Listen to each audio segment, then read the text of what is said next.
Hi,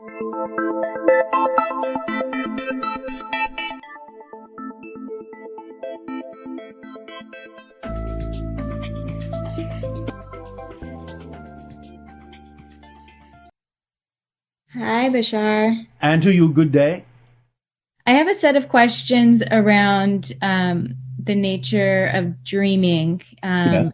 Of you've discussed before, that we are actually spirit dreaming, um, and that your reality, the way you experience reality, is being awake, kind of within the dream. Yes. What does it mean to actually wake up from the dream? What is true reality? To die, to go into spirit fully, not experience the idea directly of what you call physical reality.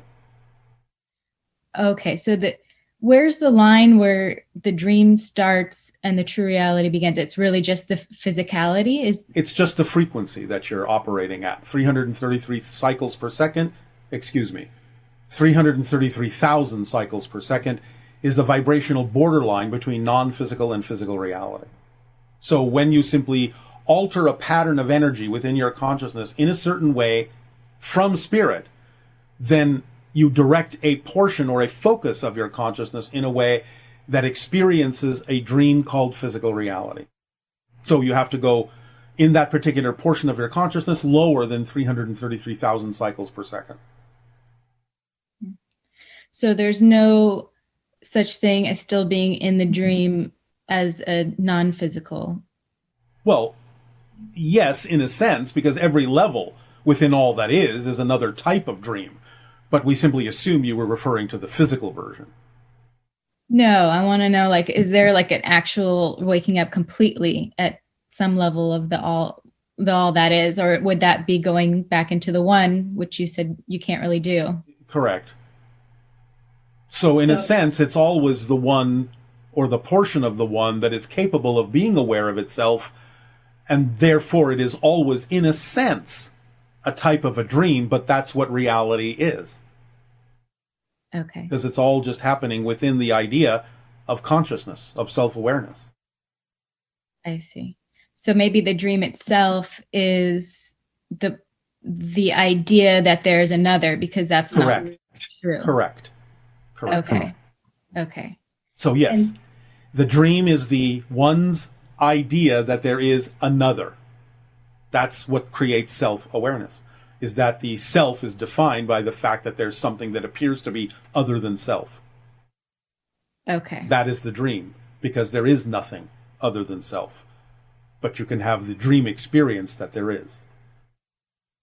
Okay. And so the process of awakening, within that, there's always going to be the positive and the negative. And correct? the center point. And the center point. And remember that the center point, being a point of balance, in a sense, tips the scale slightly toward the positive.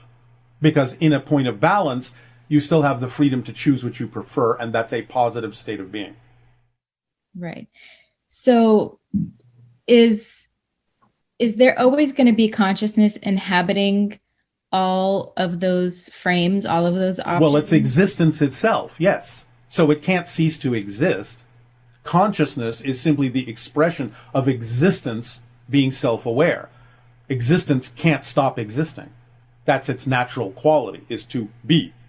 And it can't go anywhere because there's nowhere for it to go, because by definition, non-existence doesn't exist. That's its quality, to not be.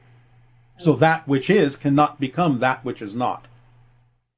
So just at a practical, in an example, let's say that I am a version of myself that is fighting with my father. Yes.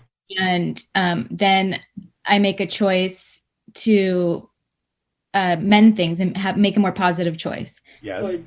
Mending things with my father. Yes. Let's say there's another version of me that continues to fight with my father. Yes, in a sense, but that's not where you're focused anymore. In terms of the journey that your particular reflection is experiencing. You've chosen a different set of frames in the film strip, even though the other film strip still exists.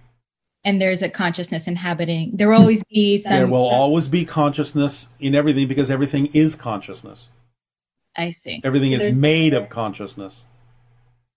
So it's always going to be beneficial to the all that is to have some consciousness in that negative experience. It is what it is. In that sense, it can't be anything else. It is what it is, and everything that it is what it needs to be. Because that's what it is. Otherwise, it would be something different. Okay. So needs all of it in order to be what it is. Just like you need all the puzzle pieces in order to form the whole picture. Without one piece, there's no whole picture. And so let's say, so then I make that choice to go into these other set of frames that are more positive. Which you are doing constantly anyway. Right. So what happens to the consciousness that was just inhabiting that frame? Like, do I kick another consciousness out? No. You have to sort of look at this from a multidimensional perspective. A shift of focus of a level of consciousness is happening on a certain level. The idea of the consciousness having the experience is on a different level. So you can, from a higher level of consciousness, shift your focus, but that doesn't change the fact that, by definition, a certain, let's just say, lower level of consciousness is simply constantly in that frame. You don't destroy the frame just because you've shifted your attention to another frame. Whatever's going on in that frame, whatever that frame represents, is still that frame and always will be. And that's a different level of experience and consciousness than the level that you're shifting your focus from. So just because you have looked at one frame and sort of contemplated what's going on in that frame, and then shifted your focus to another frame, you're shifting from a different level than what that frame represents as its own symbol of an experience. That never changes. It's made of consciousness, but that never changes what it is, because that's what it is that symbol, that expression of consciousness. But you, from another level, have the ability to take your focus off that frame and shift it to another frame. And shifting your attention to another frame changes nothing about the frame you were focused on before. It is what it is, as another level or expression of consciousness. But you have a level of consciousness that experiences the idea of flexibility, of shift, of change. That's a different level of consciousness you're coming from than the level of consciousness that is used to create the frame. And so from that perspective, I know that reincarnation doesn't exist in that way, but yes. Why wouldn't my consciousness then focus as another person? Because when you're experiencing things from a certain framework of time, you need that sense of continuity to create the story of a before, a middle, and an after. That's just the way you perceive things from that level of experience. I see. But eventually, I'm not perpetually forever experiencing myself as this identity. Eventually I'll move on, right? Again, you create the idea of moving on, yes. I don't want to be stuck forever as this person. All right. You're not stuck anywhere at any time for any reason whatsoever. I would not necessarily encourage you to label the idea as being stuck. Otherwise, that's how you'll experience it. Okay.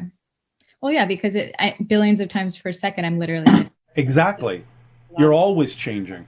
The very idea of the experience that you call change happens because you're constantly shifting your focus. Otherwise, you wouldn't experience any change at all. Hello, Bashar. And to you, good day. Thank you very much for your passion, and to all your team. I'm very grateful to have this opportunity. All right. Our deep appreciation to you as well. Thank you. My question is on the balanced relationship between action and synchronicity. As example, I just left my job, but it took me longer than expected, and I was doubting because it happened by choice and not by synchronicity, as if I needed still a lesson to learn. All right. First of all, it always happens by synchronicity because everything happens by synchronicity. So there's nothing that doesn't happen by synchronicity. It's just that you're not clear about the fact that there are two kinds of synchronicity. The first kind, most of you are familiar with. That's the one you normally talk about. The synchronicity of something being brought to you that's an opportunity to act on. But the other kind of synchronicity is the kind of synchronicity that actually prevents you from acting on things that are not appropriate for you to act on at that particular moment. And that's why it's always synchronicity. Because synchronicity is not only, just to use a simplistic analogy, is not only the gas pedal saying go ahead, it's also the brake saying no, you can't go this way right now. You need to stay where you are, or you need to look for some other avenue that is now something you are able to do, because you're not able to do this right now. So the balance between the idea of the synchronicity that says take this action and the synchronicity that says do not act in this direction is your guiding principle in life. And that's why synchronicity is also an organizing principle, because it's really keeping you on the straight and narrow by saying yes, no, no, yes, no, no, yes, no. It's really allowing you to move through a particular path that is you, by not only allowing you to move forward, but also preventing you to move forward in certain ways that are not appropriate. Does this help? Yes, but so also my thoughts and because I could have done it like months before, but I didn't. Why? But there was not. Why didn't you? Because I thought it wasn't the right moment. Then you are making your decisions, and you have to decide whether your decisions are being made for reasons that are in alignment with your truth or reasons that are out of alignment with your truth. And that's why it's so crucial to get in touch with your belief systems at any given moment, because it's always about the choices you make, but perhaps even more deeply, it's about why you make those choices. So you have to be in touch with your belief systems to understand the reason why you make the choices that you do. Nevertheless, the situation and the circumstance is still brought to you through some form of synchronicity. Okay. Does that help? Yes. All right. Yes. That's why, again, we reinforce and encourage the idea that part of the formula that we offer and encourage all of you to use is based on primarily you understanding what the beliefs are that you're holding on to as being true for you in every situation.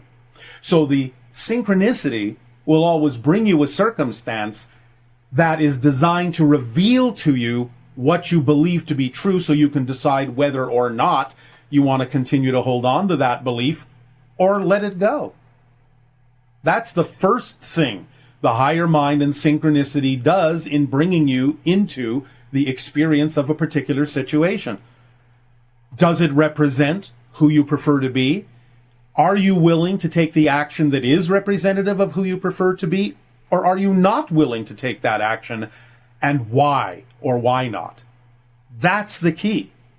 Always you have to know the reason for the choices that you make, and then you will be clear and transparent within yourself about what it is you're choosing to do. Yes? Okay. Yes. All right. And I have also about belief systems.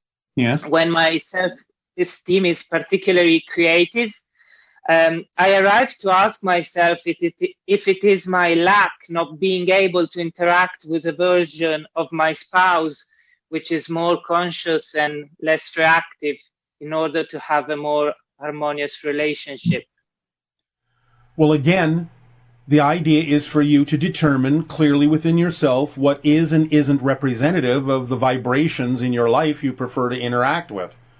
So you have to, again, make those decisions about why you are experiencing what you're experiencing, not that it's a one-to-one reflection, but the idea of why you might be willing to continue on something that isn't vibrationally compatible with you.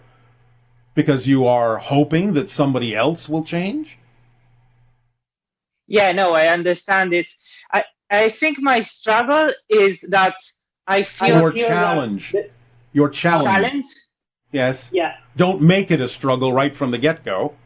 Yes. It's just a challenge. It's something for you to know more about who you really are. So what is your challenge? To divide my soul from my 3D experience. To divide your soul? Yeah, in the sense that I feel a deep, profound love for him. Yes. The physical experience, yes, is not harmonious. So I find it difficult to accept that I can't reflect this love in my physical experience. All right, so you are being insistent on the conditions as a measure of whether or not you are who you prefer to be. That's insistence. And I told you that the third part of the formula is you can't assume or insist on anything. You can't put conditions on the idea of your passion. And if you truly love someone, you will then be honest with them in who you actually are in the relationship. And sometimes you have to really understand how important it is to show them the consequences of who you are. So sometimes a demonstration of your love may actually be leaving the relationship to show them that it's not the vibration you prefer. It's not the reflection you prefer. Then you're giving them an opportunity to decide for themselves whether or not they want to maintain that relationship and match your vibration, or whether they wish to continue their vibration and find whatever relationship actually works for them while you go and find the relationship that works for you. That's the most loving thing to do. Love doesn't insist that the other person may change to give you the reflection you think you should be getting from them. That's insistence and placing conditions on them, and that's not love. Does that help? Yes. Yeah. So watch what you're defining as love. Because if you really love someone, you will let them be who they truly prefer to be. You can always give them the choice, the opportunity to match your frequency in a way that you prefer. But remember, even if they do choose to match your frequency, it's not the same person anymore anyway. So what do you care that it doesn't really look like the same person?